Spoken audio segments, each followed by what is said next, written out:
மக்களை நெகட்டிவாக உங்களை தள்ளும் போது ஆண்டவர் ஒரே ஒரு தேவனுடைய பிள்ளையை தேடுகிறார். தன்னை பார்த்து பேசுகிற ஒரு தேவனுடைய பிள்ளை. ஹல்லேலூயா. எத்தனை பேர் ஆமோதிக்கிறீர்கள்? இனி நான் யாரிடத்திலும் போக வேண்டியதில்லை. இனி நான் யாரிடத்துலையும் போய் நிற்க வேண்டியதே இல்லை. யாரும் எனக்கு கவுன்சிலிங் கொடுக்க வேண்டியது கூட இல்லை. யாரும் என்னை பார்த்து நல்லது கெட்டதுன்னு சொல்ல வேண்டியது அவசியமே இல்லை. கர்த்தர் எனக்குள்ள ஒரு அபிஷேகத்தை கர்த்தர் வைக்கிறார்.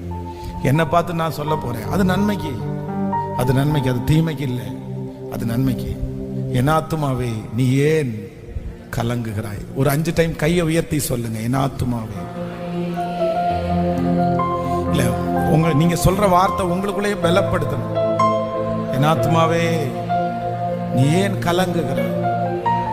என் ஆத்துமாவே நீ ஏன் கலங்குகிறாய்? என் ஆத்துமாவே நீ ஏன் கலங்குகிறாய்? என் ஆத்துமாவே நீ ஏன் கலங்குகிறாய்?